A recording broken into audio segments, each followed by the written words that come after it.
கிளாஸ்கோவில் நடைபெற்ற காமன்வெல்த் விளையாட்டுப் போட்டியில் பதக்கம் வென்ற இந்திய வீரர் வீராங்கனைகளை பிரதமர் நரேந்திர மோடி தனது இல்லத்தில் சந்தித்து பேசினார்.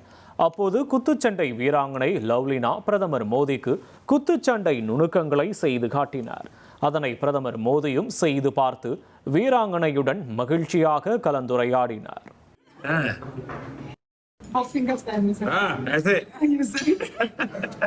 ऐसे करते हैं ना? उंगली को ऐसे निकाल ऐसे बाहर रखते हैं. நாட்டில் கடந்த 10 ஆண்டுகளில் 17 கோடி புதிய வேலை வாய்ப்புகள் உருவாக்கப்பட்டுள்ளதாக மத்திய அரசு மக்களவையில் தெரிவித்துள்ளது. 2014 மற்றும் 15ஆம் ஆண்டில் 47 கோடியாக இருந்த வேலை வாய்ப்பு 2023 மற்றும் 24ஆம் ஆண்டில் 64 கோடியாக உயர்ந்துள்ளதுடன் வேலையின்மை விகிதம் 3.2% குறைந்துள்ளதாக மத்திய தொழிலாளர் நலத்துறை இணையமைச்சர் ஷோபா தெரிவித்துள்ளார்.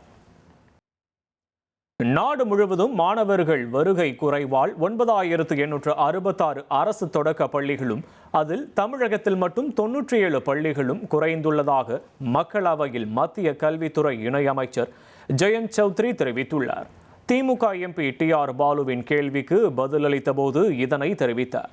மேலும் பள்ளிகளை திறப்பதும் மூடுவதும் மாநில அதிகார வரம்பிற்கு உட்பட்டது என்றும் அவர் தெளிவுபடுத்தினார். மத கல்வியை போதிக்கும் கல்வி நிறுவனங்களை கண்காணிக்க கோரி தாக்கல் செய்யப்பட்ட பொதுநல மனுவை விசாரணைக்கு ஏற்க உச்சநீதிமன்றம் மறுத்துள்ளது.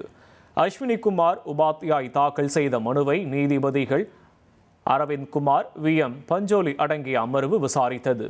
மனுவை திரும்ப பெற அனுமதித்து உச்சநீதிமன்றம் அதனை தள்ளுபடி செய்தது.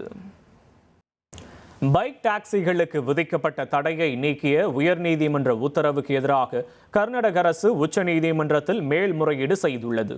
பைக் டாக்ஸிகளில் போதிய பாதுகாப்பு மற்றும் காப்பீடு வசதிகள் இல்லை என்றும் பெண்களின் பாதுகாப்பு கேள்விக்குறியாக இருப்பதாகவும் காற்று மாசு மற்றும் விபத்துகளை கருத்தில் கொண்டே தடை விதித்ததாக கர்நாடக அரசு தரப்பில் தெரிவிக்கப்பட்டது.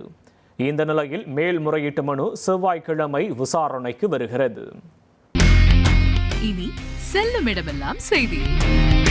தந்தை டிவியின் வாட்ஸ்அப் சேனலை ஃபாலோ பண்ணினா செல்லருக்கும் இடமெல்லாம் செய்தி.